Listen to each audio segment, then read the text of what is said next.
Pastor సరే నీ ఆసక్తిని బట్టి నువ్వు చాలా రోజుల నుంచి అడుగుతున్నావు కాబట్టి నేను నీకు ప్రార్థన నేర్పిస్తానంట. అన్న వెంటనే నా దేవుని బిడ్డ గమనించండి, చాలా బాగుంటుంది. నా దేవుని బిడ్డ అతడు ప్రార్థన చేయమని ప్రార్థన నేర్పించమని చెప్పిన వెంటనే ఈ పిల్లవాడిని ఆ పాస్టర్ అంటంట, రే ఒక పని చేయాలరా, మన యొక్క ఊరు బయట ఒక చెరువు ఉంటుంది, ఆ చెరువు దగ్గరికి రావాలా. ఆ 6 గంటలకి వచ్చినట్లయితే, ఉదయాన్న 6 గంటలకి వచ్చినట్లయితే నేను కూడా అక్కడికి వస్తా, అక్కడ మనం ప్రార్థన నేర్పించుకున్నామంటే ఈ పిల్లవానికి డౌట్ వచ్చి ఉంటా ఉంది. ఏ డౌట్ వచ్చిందంటే, ఏది నేను ప్రార్థన నేర్పిమంటే చెప్తా ఉంటే ఈ పాస్టర్ వచ్చి చెరువు దగ్గరికి రమ్మని చెప్పింది కదా, ఏం చేస్తున్నాడు, చెరువు దగ్గర మోకరిస్తే చాలా బాగుంటదేమో, చల్ల గాలి కొడుతుంది, బాగా ఉంటదేమో అని ఆలోచన చేసి ఓకే పాస్టర్ నేను వస్తా అన్నాడు. నా దేవుని బిడ్డ పాస్టర్ వచ్చి 5:45 గంటలకే మత్తుగా వచ్చింటాడు. వచ్చిన తర్వాత ఈ చిన్న పిల్లవాడు 6 గంటలకు ఉదయాన వచ్చింటాం. వచ్చిన వెంటనే నా దేవుని బిడ్డ బాగా గమనించండి, వచ్చిన వెంటనే వచ్చావా ప్రైస్తలాడు అని మాట్లాడుకున్నాడు. వచ్చావా, వచ్చిన పాస్టర్ గారు అన్న వెంటనే సరే సిద్ధంగా ఉన్నావా నేర్చుకునేదానికి? ఎస్ పాస్టర్ నేను సిద్ధంగానే ఉన్నా అన్నాడు. పదాని ఆ చెరువు లోపలికి పోతా ఉన్నాడు. ఇద్దరు కలిసి చెరువు లోపలికి పోతా ఉంటే, ఒక నిమిషం నాకు దగ్గరికి రానా, ఈరోజు ఉదయం అన్న కూడా అదే చేసిండు, అవునా కదా, చెరువులోకి వచ్చేసిండు. చెరువు దగ్గరికి పోతాం, ఇద్దరు కలిసి చెరువు లోపలికి పోయే లోపల పిల్లవాడికి అనుకుంటాడు, ఓహో ప్రార్థన తపస్సు లాంటిది కదా, ప్రార్థన తపస్సు లాంటిది, చెరువు లోపలికి మనం మునుగుతే బాగా దేవుడు ఆలోచన ప్రార్థన వింటడమో అని ఆలోచన చేసింది.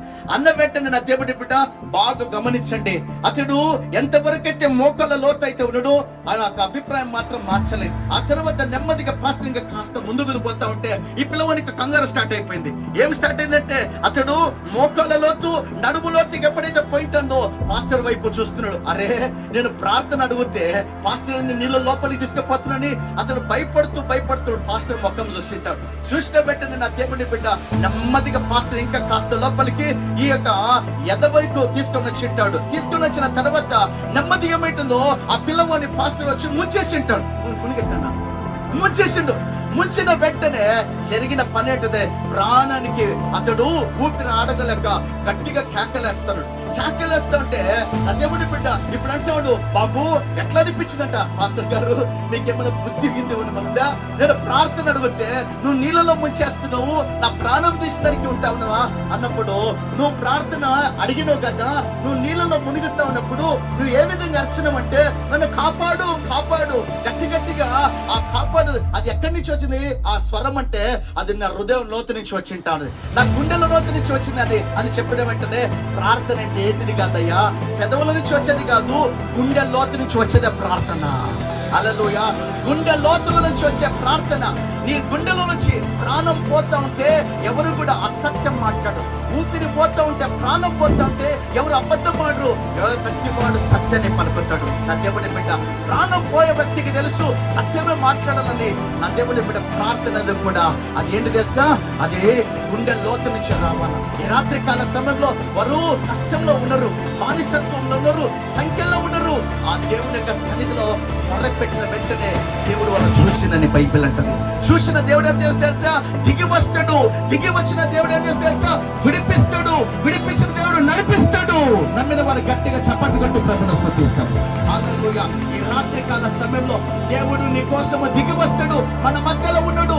దేవుడు ఎక్కడ కొండ సందులో లేడు, ఎక్కడ మూలలో లేడు, ఎక్కడున్నా తెలుసా, ఆయన నామంలో చేరి వచ్చిన మధ్యలో మన మధ్యలో ఉంటూ ఉన్నాడు ఈ రాత్రి. హల్లెలూయా. ఈ రాత్రి కాల సమయంలో మన దేవుడు మన మధ్యలో ఉన్నాడు.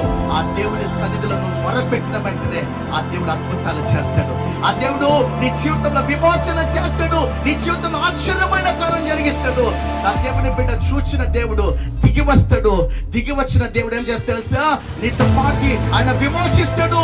విమోచించిన దేవుడు నిన్ను నడిపిస్తాడని బైబిల్ మాట్లాడుతుంది. ఎక్కడి వరకు తెలుసా, చివరి వరకు. అందుకని భక్తుడు అంటాడు, నడిపిస్తాడు నా దేవుడు, శ్రమలోనైనా నన్ను విడువడు.